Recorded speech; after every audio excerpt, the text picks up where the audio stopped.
Hey everyone, thanks for coming today to a session of PD in your PJs. I'm really excited today because we have two phenomenal teachers with us here today, and hopefully one more will show up. We're waiting for one more, but I want to get started with just some basics. If you are joining us for the very first time, you will hear us talking and you are able to type in questions into the question box. These slides are also filled with all sorts of great ideas. So just know you will get the slides and the recording emailed to you if you have registered for the session. Otherwise, you can check our website for, usually we have them posted by the end of the week as well. So check there. But today we are focusing on Seesaw and STEM. So I've got some amazing STEM teachers with us here today. A little bit about me, so you know who I am talking at you. I'm Angela, and I've taught kindergarten for 15 years, and I now work with Seesaw to support teacher success. So you can find me on Twitter at Mrs. Gadke, or of course at Seesaw as well to connect with our amazing teacher community.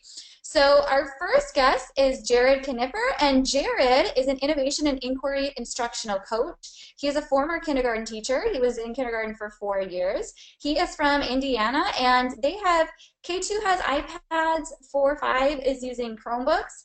He is also a former police officer. He is a Maker Faire coordinator and a 2016 lead PBS digital innovator for Indiana. So we're excited to have Jared with us here today. And we also have Michelle Flicek. And Michelle is a first grade teacher at a STEM engineering school in Green Bay, Wisconsin. She has 10 iPads in her classroom, plus she also has an option to check out a cart of iPads, Chromebooks, or Macs. She has taught for 17 years, loves technology integration, and she says Seesaw has truly been my lifesaver in so many ways. And Michelle, I hear ya. So we're glad to have these two with us here today. So what we're going to do, what kind of our plan is we're going to talk a little bit with our panel, why Seesaw in STEM, what works well. We're going to talk about some getting started tips and just some of their favorite ways that they have used Seesaw. We're going to look through some student examples, some things they're trying this year, and then also we will have time for questions with the panel as well. So starting off here, why does Seesaw work well with STEM? So Michelle, if you want to take that first and share with us, why do you think it works well with STEM? How would you respond to that? Well, I would just say, when you're talking about STEM, those collaboration and communication pieces and the creativity, of course, are so key with that. So even, I'll give you an example that happened today. My students are working on some civil engineering and they're designing bridges, and they spent, a good hour creating different bridges, but then we had to pick up and end of the day comes.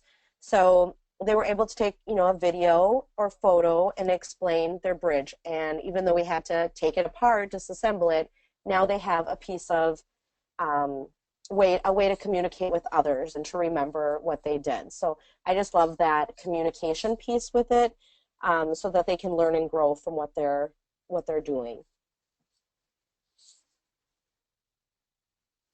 What would you say? I think one of the things we've started to do this year with it is it's been able to allow us to connect with like professionals in the field.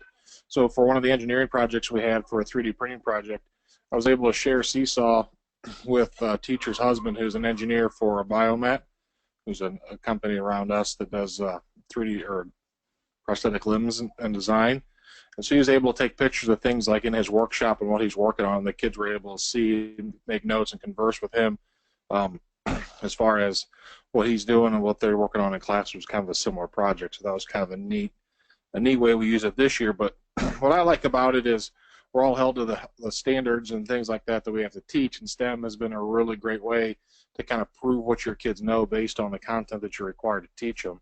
So as far as your bosses and things like that, it's really revolutionized how we can do projects and how we can kind of hold ourselves accountable, and with the data tracking and the skills view, I can keep track of what my kids know, after we teach mini lessons on standards and, kind of the traditional mini lesson format, but when they go and work on their projects of their own, they can prove to me how they know those standards and connect that to your objectives of the day and so on and so forth.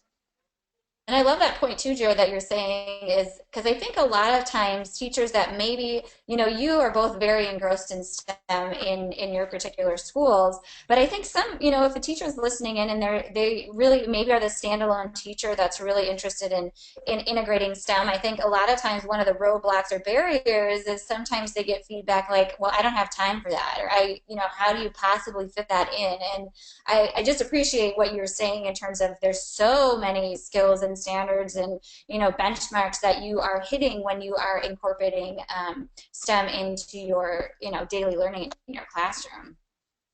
All right, so moving ahead here, so if we're thinking about getting started, what are your best getting started tips? Michelle, what would you say? Well, I work with first graders, so I just, when talking to other teachers about getting started, just, kind of starting small and, coming up with just real simple ideas. So if it's just starting with taking a picture, maybe they do an engineering project, or maybe you're doing a science experiment and you just take a picture, or, even smaller than that, if you're not ready for the students to take that jump yet, if the teacher would take the picture and be able to share that out with family members, because it's just a great conversation tool, and then students are going to obviously learn more in depth if they can go back and think about something that they have done at school and share that with others. I know my son's teachers just started using Seesaw, and that's kind of what she's been doing, is starting with just sharing a before and after for a science project that they've been doing. They did the ivory soap and heating it up, and you could see what it looked like before and after. And that was just kind of nice for me as a parent to see that, because then I can go and have that conversation with my son when he gets home as well. So I just think trying to start with some baby steps. That's why I usually tell the teachers, even if you're just doing some pictures and then venture out to having the kids do it. I find that, first graders, kindergartners, they get started really quickly, but giving those guidelines on what would be a good post to put on there, so they're not just doing any random picture and things like that. We've talked a lot about making a good Seesaw post. So Good tips. Jared, what would you say for what are your best getting started tips? I like to introduce everything in small chunks, like Michelle's saying, but I also just kind of let them go crazy with it. It's kind of my style sometimes, but if we're going to do picture day, we just have them start taking pictures and starting to use the functions and things like that, where the things aren't maybe not be shared with parents, but I 3 years of using Seesaw now, if we just let them jump into it and they start using the picture function, they start adding text to pictures and they move into video and they know how to record, they pick it up so fast that the students kind of learn it on their own, as long as you set up littler things for them to do. So if it's going to be a picture day and they're going to work on pictures, and in 5 or 6 days of working those things through, like math and reading workshop and writing workshop, just those little itty bitty time blocks of them just kind of going crazy with the tech, they pick it up really, really fast. And then I start to narrow my focus down on specific tasks, like in week 2 or week 3 of them getting integrated with Seesaw. So we're looking for very specific things.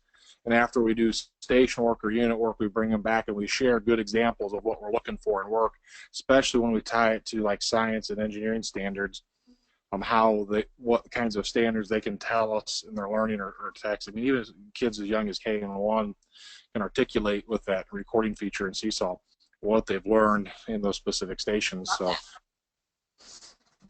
yeah, those are great tips. I think both of what you both were saying, I think, from Michelle saying it's okay to kind of start and share what you're doing in the classroom and build that conversation and community, even if you're just starting at that point of doing maybe a before and after in an experiment. But then Jared, kind of what you were saying too, pulling out a couple of those, student exemplars even and talking and reflecting, but then of course building their reflection as they go. I think those are great tips. So what we're going to get to jump into now, my favorite part here, is some of your favorite ways that you were using Seesaw in your classroom. So Jared, we've got all sorts of fun examples to go through with all of your STEM and maker goodness here. So I'm going to click on a link if you want to just elaborate on it, and we'll just show a little bit of the link. And of course, people will get the slides as well. But you want to tell us a little bit about this first? Yeah, there's a teacher out of South Carolina, a sixth grade teacher that does it's called handchallenge.org, and his classroom is a classroom of sixth graders, and they have created their own videos and their own web presence to help us make these prosthetic limbs for kids that were born without fingers. So they still have articulation of their wrists. So there's 3D printing designs out there, and we've had some kindergarten kids making these, and now we have some third grade classes making them this year to send to the sixth grade. So they get these hands that this kid's going to show you on the 3D printer. They design it, scale it to fit a certain hand. We do hand molds now, so they measure and do all the standards things we can tie them to with measurement, geometry, and things like that. And then we ship these hands to these teachers and these kids in sixth grade, and they send them out to these kids that need them. Yeah, so this is just like a video right in Seesaw here. Yeah. So he's going to show, I think it's the hand, right? Supposed to be one of the right thing. Yeah, these are the pieces and parts of the hand that they're building. Yeah. These are the pieces and parts of the hand that they were assembled, that they put on the 3D printers that we have. And this one is a water boat test here. Yeah, for our Maker Fair, some of the kids design their own projects, and this kid's particular dad works in the boating industry, so he wanted to design his own airboat. So we designed that chassis, and we taught him some basic wiring, and at the end of it, he had like his own little modern mini airboat that he designed using Tinkercad as the program he designed it on. But yeah, he's 5 years old, and he's doing a float test. So we had to add some pool noodles for some buoyancy because his design was a little bit too back heavy. So that's a bit what that video is of.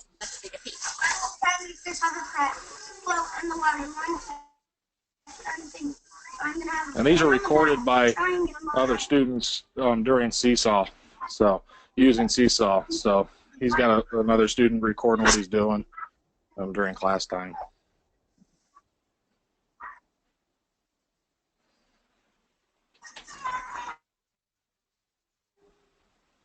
And sometimes the video, when we play it here in the webinar, is a little bit laggy, so it's probably best to view these. But this one is a Wigglebot description on a 3D printer as well. So I'm going to play this example. Yep, same thing. There's another kid. They designed the chassis for the bots, and she's kind of describing what she's making, I think.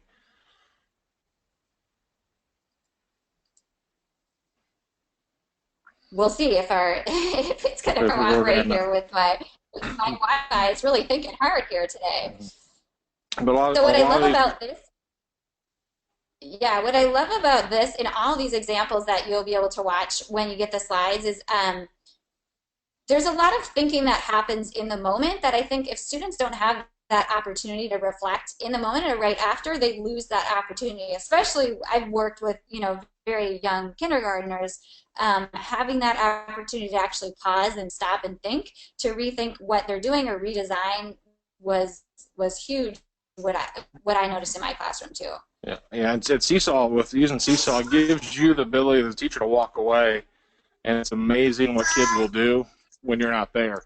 So the amount of information they'll give another kid versus what they'll give you if you ask them the same question is 2 to 3 times or 10 times more than they'll ever tell you. So that's been really helpful. Exactly, those insights, exactly. The next one, and we'll see again if this cooperates, cause and effect STEM challenges in reading. So yeah, so one of our topics in reading is cause and effect. So the kids design their own catapults, cause and effect. No, this is catapult. And this is Rube Goldberg like balloon pop challenge.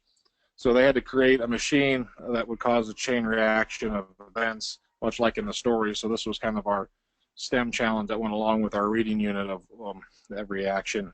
And the story has something that happens because, an event in the story, just like it does in anything else. So these guys are designing a balloon pop challenge where they designed racetracks and blocks and hula hoops and race cars and needles and all kinds of stuff to create a chain reaction. And they were explaining their thinking on what a chain reaction is, a cause and effect, and those were the standard trying to pull. So not only could they tell it from a story, but they could apply it to something that was more tangible in real life. Love that. And then this one, this is the catapult launch, and of course we'll see if this shows up. But again, you're going to get the slides to be able to see all of this in real time action here. So this is they should be talking about their 3D shapes and the attributes of the shapes, how so vertices and how they roll, flip, or slide is one of our Indian standards for shapes. So what better way to do that than to build catapults and launch them across the room? So we also tied the measurement standards to see who could launch their shapes the longest, and we did comparisons and contrast to why certain shapes went further than other after they hit because they would roll or slide or flip. So this is the kid is Memphis here, So and he is telling us the attributes before he launches it across the room.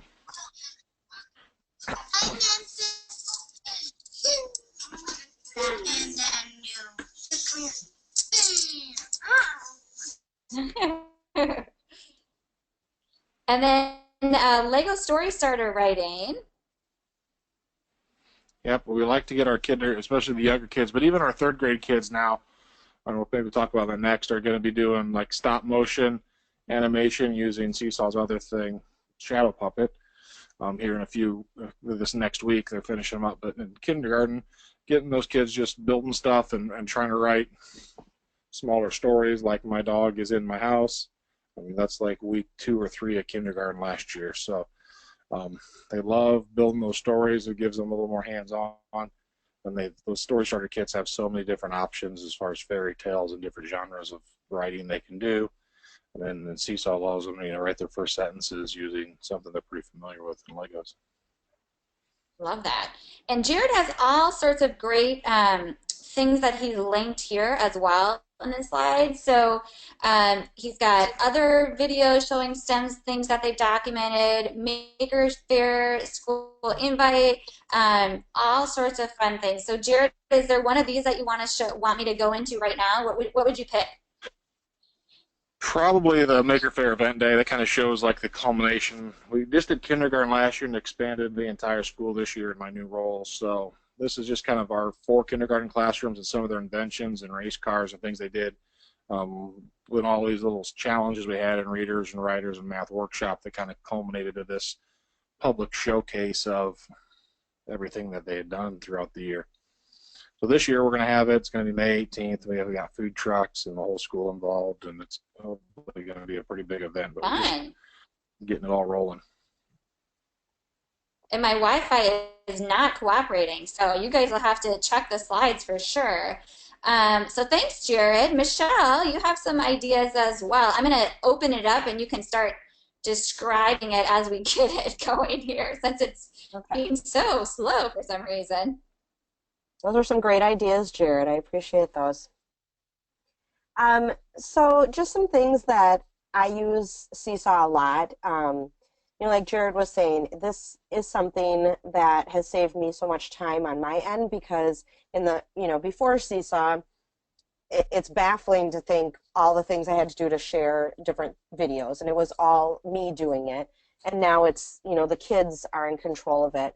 And like you said, with the sharing more information, if it's kids sharing with other kids and doing their own videos, it's neat to see what they'll say when they're recording their own little TV show, as some of my kids tend to talk about when they're doing videos. But these are just some students. One performance task that we do at the end of our unit is they design instruments based on the sound standards that we have and what we have talked about. So these are just some students that are sharing their instrument, and then they had to talk and describe, how it was making sound and things like that. So it was, a nice piece that they could share with other students, but then also with their families at home.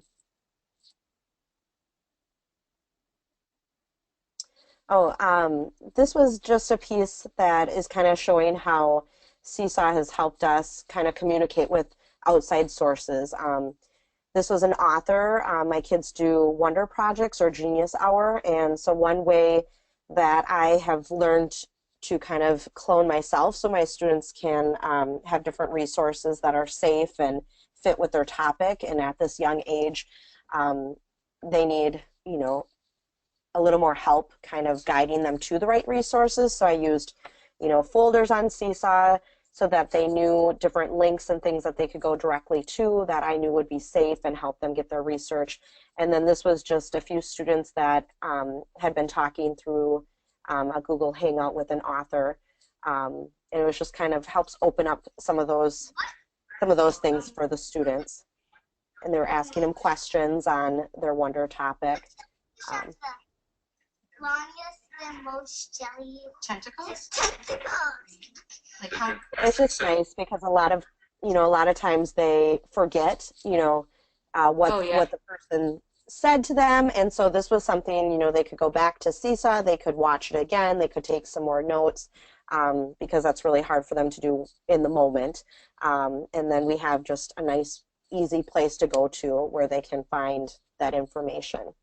Well, and I think also too communicating that with families, like that's a pretty amazing thing that they got to do. And I know Mm-hmm. sometimes when a first grader is trying to describe that at home, sometimes that can get lost. But if they're actually seeing that, Yeah, if they describe yeah, it at all, right? Because you think, yeah, here we had this awesome experience, and what they remember at home or go home to talk about, right, sometimes gets forgotten.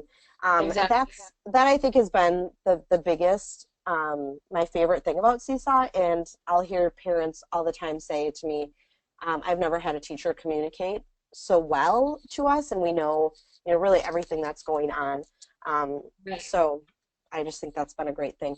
This is just their science notebooks because we have, a paper notebook that they keep different items in as we do our different units. And it's just nice sometimes and just an easy thing for them to take a quick picture, send that off, and then they're sharing it, with their families. But I could put that on Twitter and we could share that out to other first graders around the world. And it's just really nice and easy to be able to do that sharing process. But And it I think doesn't it's have to just just a good, stay. right. I think it's a good example too. I mean, from the teacher perspective, I had this aha moment of, we had science notebooks too and writers workshop notebooks and all of this stuff. Mhm. And if I wanted to collect all of that work, it involved me carrying home 25 notebooks Right. usually. So, the ability for them to capture it here and I take my device home and can scan them all that way as well is pretty awesome. But I think too, just pointing out as well that they're creating with, their hands here and they're just Mhm. capturing it with Seesaw. So I think sometimes people think, gosh, I really have to have one-to-one devices if I'm using Seesaw at all. But I think this is Mhm. just an example of, you can kind of, whatever materials you have available. Yeah, and definitely And like this is another, if you just have the one yeah, device, because I know, we share a cart for all of our first graders. But really, if you have one and they can just quickly go to that, take a quick picture, I mean, it takes 2 seconds for them to do that and then tag in and then off they go. So this was just another example of kind of, we usually take a walk at the different seasons near our school where there's a little nature area. And, just how easy it is to get, some pictures, put it into a pic collage and send that off. So, the kids can look at that later and, they can remember, they can reflect on it, things like that. So where you might have done something once and then it's kind of out of sight, out of mind, this is a nice place for them to look back and see all the things that we've done over the year. all right. Thanks, Michelle. So last question here. What else will you try this year with STEM and Seesaw? So Michelle, are there are new things that you've already ventured into or things that are still on your to-do list? Well, unfortunately, I've not tried working with the skills as much as I would have liked to. So I really want to try to dabble into that a little bit more because we do have a growth report card, and I think that it kind of just would go nicely hand in hand with that. Um, so for this, we're just starting our third trimester, so I'd like to kind of dabble with that a little bit more to be able to show the growth, but using Seesaw to kind of capture some of those different items. Yeah. Mm-hmm. What about you, Jared? Um, since I'm kind of our Seesaw guru, we've been working on getting all the teachers to move away from using Seesaw as a substitution for a worksheet and things like that. Like, it has its place for that, but we're trying to expand them to using it for so much more inquiry-based learning. So one example of a teacher that's doing that currently is a fourth grade teacher that did a 3D printing project with me, decided to take it to a first grade classroom, and a teacher that wants to have her kids design math manipulatives. And this particular one was greater than and less than symbols on 3D printing design. They print out the manipulatives. Then in Seesaw, they would be using those devices around the school to find comparisons of things that were greater than or less than using those 3D printed signs. So Cool. we're trying to get teachers away from just doing the traditional worksheet, taking a picture of it as an easy way to grade things, and trying to get teachers more into that inquiry and how to use it, and how to see kids thinking, and how their brain works, how they explain their thinking, and how they can use it in so many more ways, and which is less paper, less work. Right. Let's face it, Michelle knows just as well as I do. Sometimes Seesaw makes me feel like I'm lazy because I'm not in the copy room making thousands of copies. I can make one thing, and the kids can take a picture of it, or I can force it out, and the kids can do the rest. So, I mean, that's the great thing. It is a huge, huge time saver, and if we can get more teachers on board, we can get so much more information out of our kids than what a traditional kind of assessment would be. Exactly. All right. So we have a few minutes here for questions for our panel. So if you're listening in and you have questions that you want Michelle or Jared to answer, go ahead and type those into the question box right now. We're going to get to those live here in the next couple minutes. And I don't have any questions typed in there yet. So go ahead and type those in if you are listening live. I feel like, even though we have actually done this webinar in September, I feel like now I have even different ideas to keep sharing with teachers as they get going with Seesaw. So I love that. And Michelle, I know in your classroom you have any tips. I mean, one of the questions I get asked a lot, and this can be STEM related, but in terms of the students actually recording as well, are there any tips you have? Because sometimes, of course, it can be a little noisy. Obviously, it's noisy when there are lots of things going on in classrooms, especially if you're in a makerspace or you're involved in a STEM project and there's students are actively moving around. Do you have any tips for that, Michelle? Well, like we did a whole class activity today where they all were doing something on Seesaw, kind of reflecting a little bit on the book that we were reading, and they were doing a drawing, but then I stopped the reading every once in a while so they could do a voice recording, because I agree, Jared's right with being able to show their thinking and being able to tell, and especially in the first grade level, if they can't always write everything that they're thinking, and so I really like the audio version. So what I just have them do, and we've done it so much that they're pretty good at the transition, is I give them about a minute to get up, go somewhere around the classroom so that they're not right next to anybody, do the recording, and then save it and come back, and then we do kind of the next part. So we've kind of just worked on modeling that part of it, because if they're all together, earlier in the year, you'd hear me in the background teaching and they're recording or other things like that. So,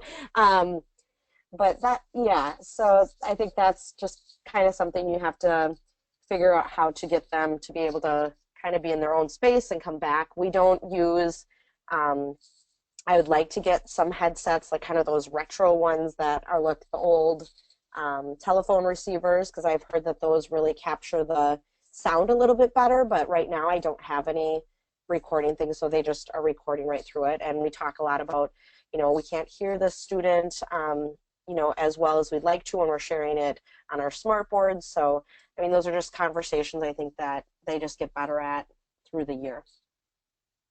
Awesome. Well, we don't have any more questions coming in, so what I'm going to do I'm going to actually go through a couple of these slides because I want to get to this one so you know how you can contact Michelle and Jared. They are pretty active on Twitter sharing their awesome ideas, so definitely reach out to them. But just know you will get a recording and also the slides. So the slides are going to be your key to listening to all those examples that were so laggy for us here today. So I apologize for that. But Michelle and Jared, thanks for being here again today. Yeah, no Thank problem. you.